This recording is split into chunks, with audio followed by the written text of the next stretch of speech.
Welcome to this video on problem formulation and gap spotting, which is part of our series on conceptualizing research.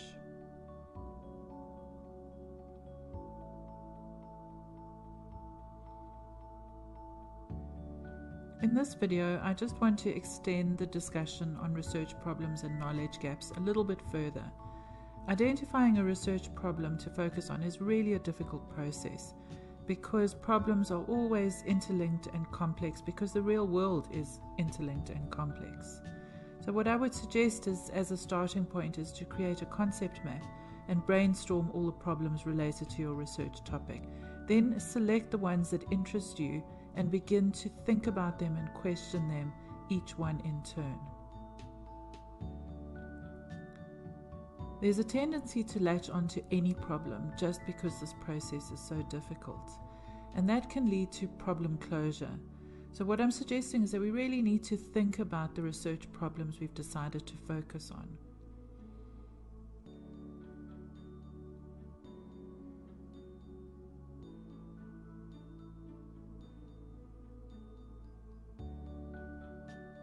So problem closure is when the way a research problem is defined prevents alternative ways of thinking about the problem.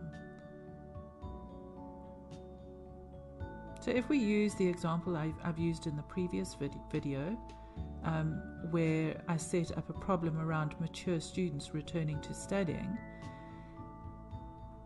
what we could question here is whether I've closed off the discussion by using the label mature students, which sets up the project with a certain set of established assumptions. So problem closure would be not questioning those assumptions. So many of us draw our research problem from published research, and this can perpetuate existing assumptions in a field. So really what I'm suggesting here is that you need to question.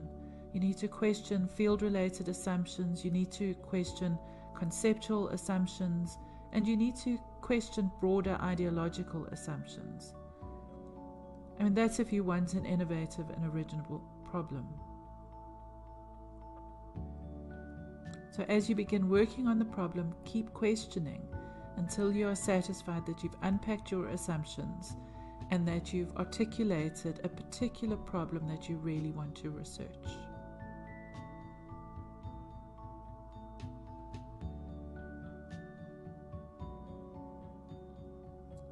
A similar problem can occur with the knowledge gap. Again, the knowledge gap is cognitively complex, and we can easily write little is known about this problem. But by doing this, we don't question the range and variety of possible knowledge gaps within bodies of literature. And perhaps the gap also is about assumptions the literature is based on.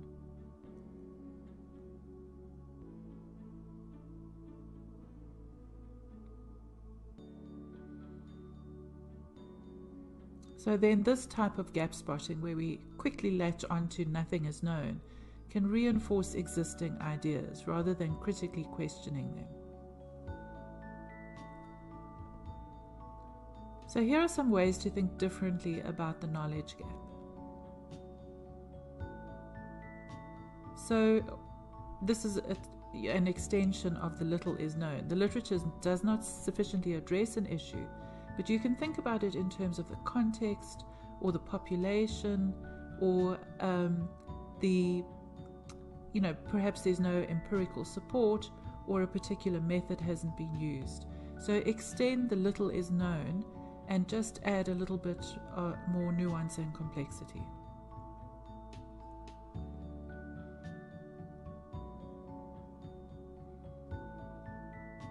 Certain aspects of the literature may have been neglected, but some may also be wrong or have moved in the wrong direction.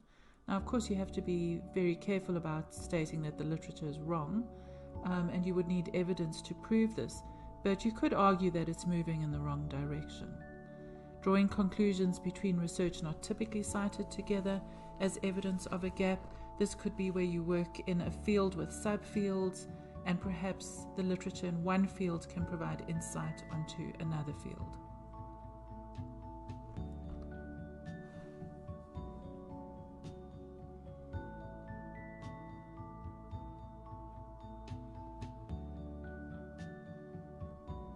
creating links across disagreements and debates in the literature. So this is finding a way forward amongst debates.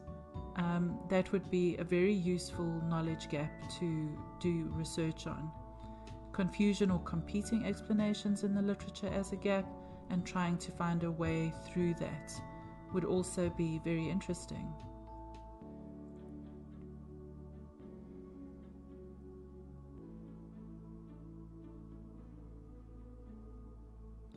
Applications of a new theory, method, or material that brings others into question.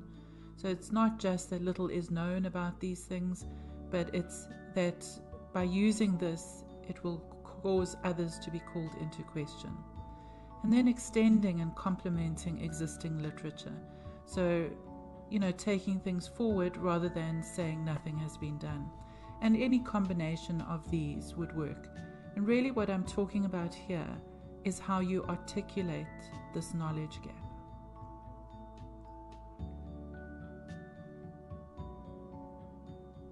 So can you see that these knowledge gaps contain much more nuance and complexity?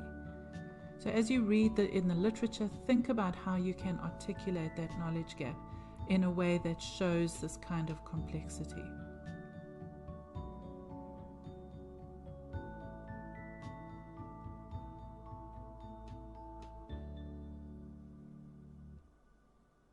So let's have a look at the key points from this video. Think carefully about how you articulate your research problem and question the assumptions inherent in your concepts and in the research problem itself. Try to think further than the little is known when it comes to identifying a knowledge gap. And here's a source that you can see I've referenced in this particular video, but is very useful in trying to think through research problems and knowledge gaps. Thank you for watching this video on problem formulation and gap spotting, which is part of our Conceptualizing Research video series.